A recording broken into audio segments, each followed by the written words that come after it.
Très bientôt, ce sera la Semaine québécoise de la réduction des déchets. Et j'ai Madame Léla Girard du Centre Eureco qu'on a rencontré dernièrement, qui est là pour nous présenter cette semaine thématique-là.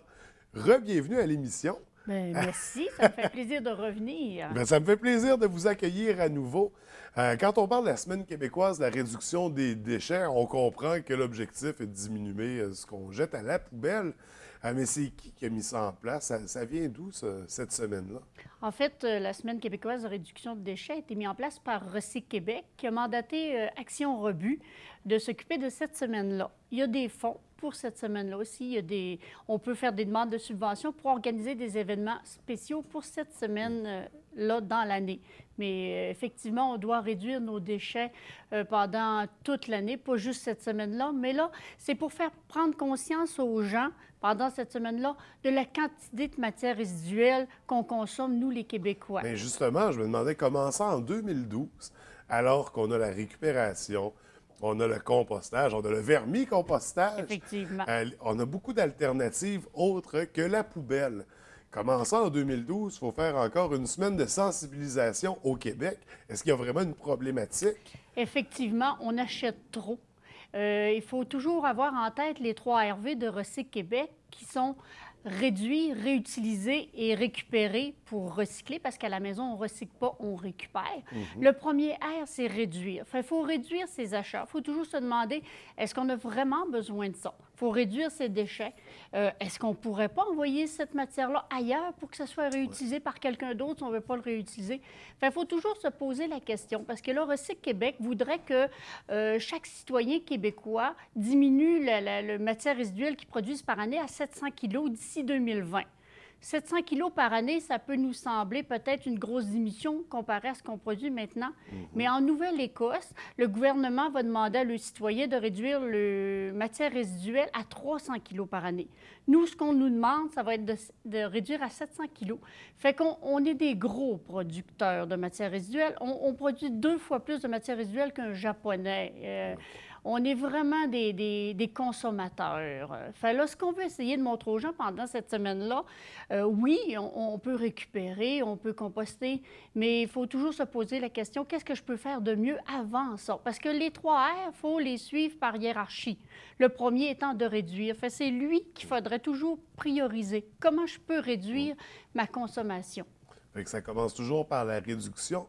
De quelle façon, dans le quotidien, on peut réduire la consommation pour réduire l'émission de déchets? Bien, c'est toujours en se posant la question. Par exemple, j'ai ma bouteille d'eau réutilisable. Plutôt qu'acheter de l'eau embouteillée, bien, si on a une bouteille d'eau réutilisable, bien, de cette façon-là, on réduit beaucoup de plastique. Le plastique étant fait avec une matière première qui est épuisable, le pétrole. Fait que c'est vraiment important. Quand on prend son café, est-ce qu'on peut prendre une tasse réutilisable à la place? Il y a plein de petites choses comme ça qu'on peut faire au quotidien qui, mis tout ensemble, bien, va faire une différence à la fin de l'année. Alors, il y a aussi les. Bon, on parlait, c'est moins un produit, mais on parlait plutôt des transports actifs. Donc, mais là, c'est On plus la réduit ses gaz consommation à effet de serre. d'essence. Ah oui, oui, mais c'est une réduction Oui, aussi. absolument. Fait que c'est un peu dans tout qu'il faut viser une réduction. C'est pour l'environnement, c'est Exactement. pour notre planète de demain. C'est quand même très important. Puis au travers de tout ça, on a parlé, quand on met les trucs dans le bac, c'est de la récupération. Mais vous en invitez aussi les gens à recycler le matériel sportif. Parce que pendant la semaine thématique, vous allez mettre l'accent sur ce qu'on appelle le coffre au sport. Est-ce que vous pouvez nous expliquer c'est quoi? En fait, le coffre au sport, ça a été démarré par Avomark Santé. C'est un organisme qui s'occupe de trouver des endroits pour mettre des coffres. Les coffres sont situés dans des arénas la plupart du temps. Il y a 15 coffres présentement sur le territoire de la ville de Saguenay et un peu de la MRC du Fjord, où les gens peuvent apporter leurs équipements sportifs dont ils se débarrassent. Parce que quand on disait tantôt, il faut réduire, il faut toujours se demander, est-ce que j'ai vraiment besoin de quelque chose? Bien, moi, je le fais. Puis j'use mes choses jusqu'à la fin. Mais il y a des gens qui aiment vraiment être à la fine pointe quand ils parlent de leur sport, ce qui fait que les équipements qu'ils ont sont souvent excellents encore. Fait que ces équipements-là, ils peuvent aller les porter dans ces coffres au sport-là pour que ça soit donné à des groupes qui sont défavorisés, dans les centres de loisirs, par exemple, dans les écoles, qui en feront la demande. Fait que le matériel est recyclé, nettoyé, je présume, Exactement, restauré exactement. du mieux qu'ils peuvent, puis redistribué à ceux qui sont dans le besoin. Et oui. Donc, on parle de tout matériel sportif Oui. qui est potentiellement réutilisable. Oui, oui, oui. Un bâton de hockey cassé en deux, on s'entend que c'est... On le veut pas. Non, c'est On à le met- l'éco-centre qu'on va le porter. On le met dans son poêle à bois, ou- pour le ou dans son- valoriser. Oui, ou on en fait une sculpture, ce qu'on veut. Effectivement. Mais ce qui est encore potentiellement réutilisable, au lieu de le mettre à la poubelle ou d'entreposer ça dans le grenier, on peut aller le porter donc, dans tous les arénas du territoire de Saguenay. Il y en a une quinzaine de OK. coffres au sport. C'est facile de trouver. Si vous allez sur le site d'Avomark Santé ou la page Facebook du coffre au sport, vous allez avoir le plan où sont situés les coffres au sport. Mais ça n'a pas juste lieu pendant la semaine, c'est tout Non. le temps. En fait, on en fait la promotion pendant la Semaine québécoise de réduction de déchets parce que c'est vraiment un beau groupe. Mais c'est pendant toute l'année, vous pouvez aller porter vos effets sportifs-là. OK. Au travers de tout ça, durant la semaine, il y a quand même une programmation d'événements, d'activités, d'informations qui a lieu. Puis, on parle aussi de la projection d'un film qui s'intitule La Poubelle Province.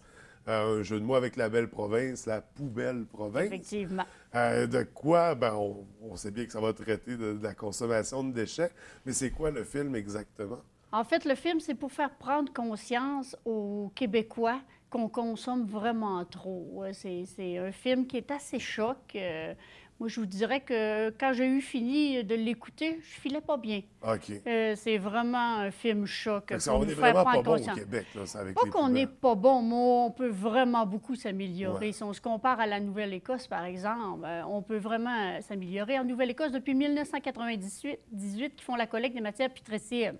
Nous, au Québec, il y a 6 qui font la collecte des matières putrescibles. C'est pas beaucoup, là. À Ville-de-Saguenay, on n'a pas cette collecte-là. Puis les matières putrescibles, comme on en a parlé la dernière fois, c'est quand même 40 de nos matières résiduelles. Fait que c'est quelque chose qui fait que ça nous aiderait C'est vraiment. 6 du 40 qu'on... OK, fait que c'est tout petit, là, ça. Effectivement, effectivement. Fait qu'il y a une problématique. On a beaucoup d'améliorations à appliquer, Oui, finalement, pour... oui. C'est important. La projection du film, qui semble très intéressant, ça va être quand exactement? C'est mardi le 16 octobre. C'est à la salle Marguerite Tellier, au Centre des Arts, au 200 rue Hôtel de Ville. C'est dans la bibliothèque municipale sur la rue Racine, OK. en fait. C'est là que la salle Marguerite Tellier est. Puis après la projection, bien, on pourra jaser avec les citoyens s'ils ont des questions. Projection, discussion. Exactement. Donc, vous allez être sur place à Oui. Centre Eureco. Oui. Il y a d'autres centres aussi, je crois, qui collaborent à cette semaine et à cet événement-là. Oui, Action Rebut a beaucoup de collaborateurs pour cette semaine-là. Fait que même si on a de l'amélioration, il y a beaucoup de choses qui sont mises en place pour sensibiliser. Il y a un souci de s'améliorer. Ah oui. Puis ça, c'est important. C'est un premier pas dans la bonne direction. Écoute, là, ce qu'on va faire, on va regarder la bande-annonce. On va terminer avec la bande-annonce. Fait que, Léla, je te remercie d'avoir pris le temps de venir nous présenter la semaine thématique.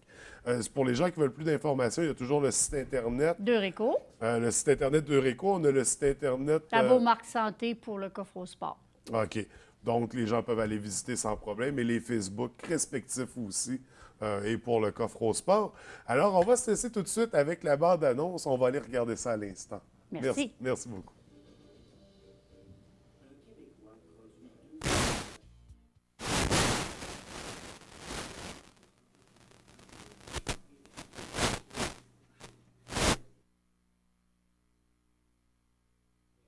Continue d'envoyer plus de la moitié de toutes nos matières résiduelles directement au dépotoir, même si 90% de cette masse colossale est recyclable ou compostable. Comment en sommes-nous arrivés à un tel gaspillage?